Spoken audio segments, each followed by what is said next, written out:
Kadang yang bikin game memorable itu bukan grafiknya, bukan gameplaynya, tapi plot twistnya. Yang awalnya lo kira ini game tentang jadi pahlawan, ujung-ujungnya lo malah jadi penjahat. Yang lo pikir karakter ini temen, ternyata dia dalangnya. Dan yang paling parah, lo pikir lo masih waras, padahal lo udah gila dari awal. Selamat datang di Mind Quest. Dan ini dia, 10 game dengan plot twist yang paling mengejutkan. Dan yes, ini full spoiler. Jadi kalau ada judul yang belum lo mainin dan lo gak kuat kena mental, silakan skip bro. Nomor 10 ada Red Dead Redemption. Kalau lo penggemar game cowboy, mustahil gak kenal John Marston. Mantan penjahat yang berusaha hidup lurus. Tapi sayangnya, hidup gak sesimpel itu. John direkrut, atau lebih tepatnya dipaksa sama pemerintah buat ngejar mantan rekan satu gengnya. Alasannya ya karena keluarganya disandra. Jadi ya mau gak mau, dia nurut. Ngelakuin misi-misi berat, tembak-tembakan, sampai akhirnya semua selesai. Dan pas kita kira akhirnya John bisa hidup tenang di ladang sama istri dan anaknya, tiba-tiba pemerintah balik lagi. Tapi kali ini bukan buat negosiasi, tapi buat eksekusi. Momen ketika John buka pintu lumbung, lihat puluhan senapan ngarah ke dia dan sadar, ya udah, ini akhir gue. Itu benar-benar bikin nyesek. Satu-satunya cowboy yang pengen lepas dari masa lalu, justru dibunuh karena masa lalunya. Lo bisa bilang ini plot twist, dan realita pahit kehidupan. Sistem menang, orang baik kalah. Next ada Spec Ops The Line. Awalnya lo mikir, oh ini game shooter biasa lah. Lawan teroris di Dubai pakai filter debu-debu keren gitu. Tapi semakin lama lo main, lo semakin sadar bahwa ada yang salah.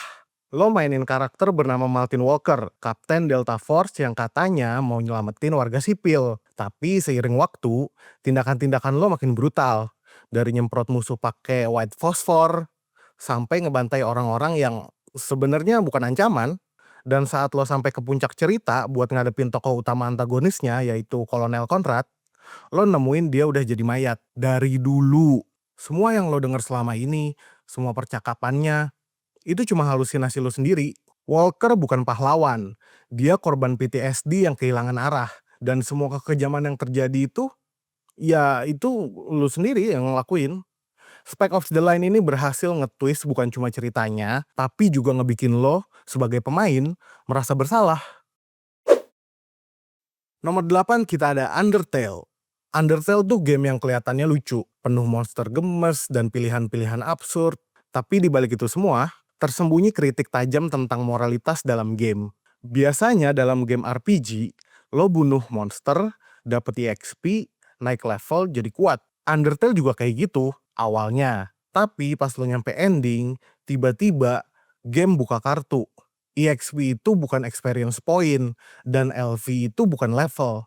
EXP artinya execution points, LV level of violence. Jadi, makin banyak lo bunuh, makin kejam karakter lo. Dan lo sadar, lo bukan hero, lo psikopat. Dan yang paling ngeri, gamenya inget apa yang lo lakuin.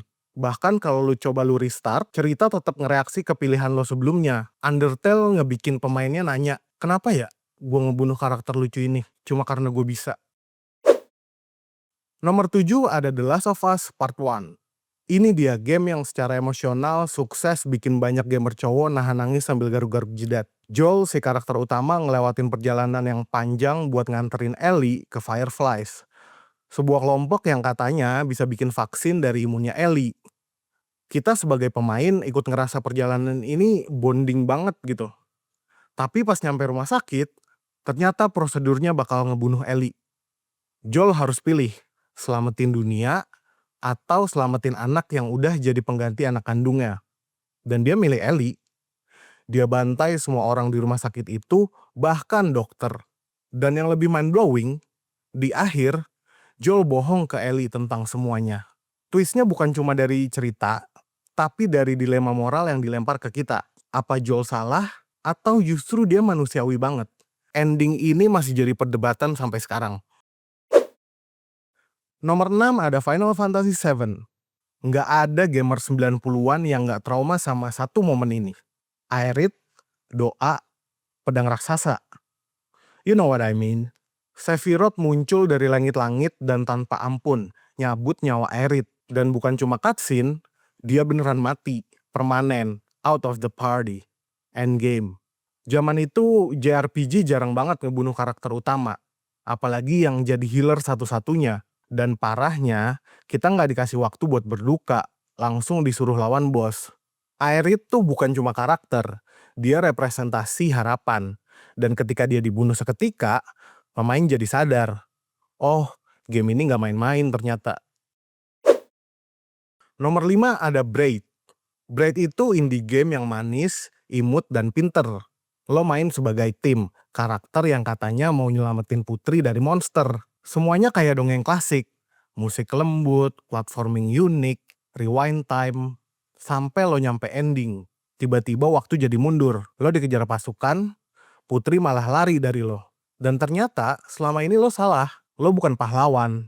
Lo adalah obsesi. Lo adalah stalker. Plot twist Braid ngebalik dongeng klasik jadi horor psikologis. Dan setelah tahu endingnya, semua level sebelumnya jadi punya makna baru. Bener-bener kayak, bro, gue baru nyadar, gue ini villainnya. Di nomor 4 ada Dead Space. Lo jadi Isaac Clarke, seorang insinyur yang masuk ke kapal USG Ishimura buat nyari pacarnya yang namanya Nicole. Dan sepanjang game, lo itu diteror sama makhluk necromorphs, monster mutasi bangkit dari neraka. Tapi, satu-satunya motivasi lo kuat, yaitu nyelamatin Nicole. Dan dia terus muncul bantuin lo, ngasih harapan, bilang, kamu bisa sayang. Sampai akhirnya, rekaman terakhir kebuka. Nicole udah bunuh diri, lama sebelum lo dateng. Yang lo lihat selama ini, cuma halusinasi.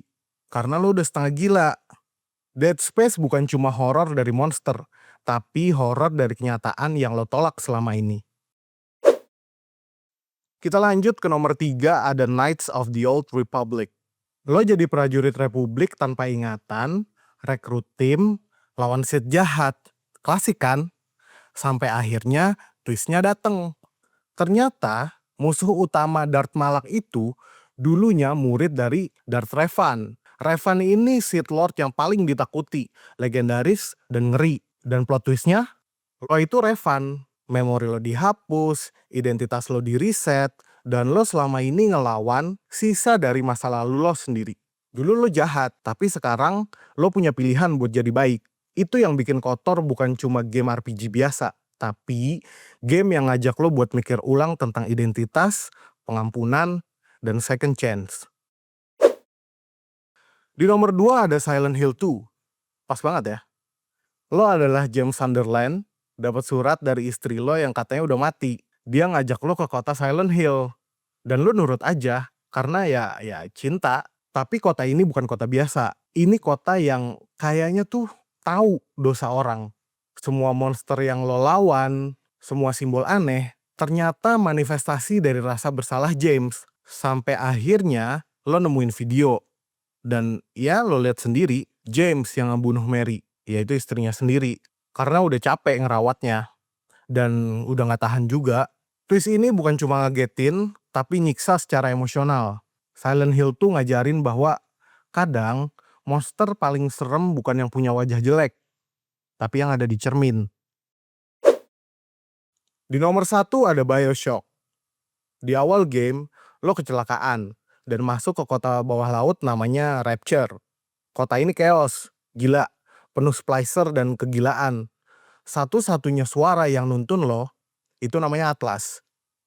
Dia selalu bilang, would you kindly buka pintu ini, would you kindly bunuh ini. Dan lo nurut, karena ya itu instruksi kan. Sampai akhirnya, would you kindly ternyata kode hipnotis. Lo bukan pemain bebas, lo boneka, lo disetir. Dan yang minta lo bunuh ayah kandung lo sendiri adalah dalangnya. BioShock bukan cuma punya twist bagus, tapi dia ngebongkar cara kita main game. Seberapa nurut kita sama perintah di layar. Dan setelah itu, ya lo jadi mikir, tiap kali ada NPC ngomong manis di game. Nah itu dia 10 game dengan plot twist paling ngehe dan bikin otak meledak versi main quest. Dari yang bikin nyesek, merinding, sampai mikir ulang tentang hidup lo. Ada yang belum lo mainin? Atau lo punya rekomendasi plot twist lain yang lebih sadis? Tulis di kolom komentar. Dan jangan lupa, would you kindly like, comment, dan subscribe? Sampai jumpa di quest selanjutnya, main quest out.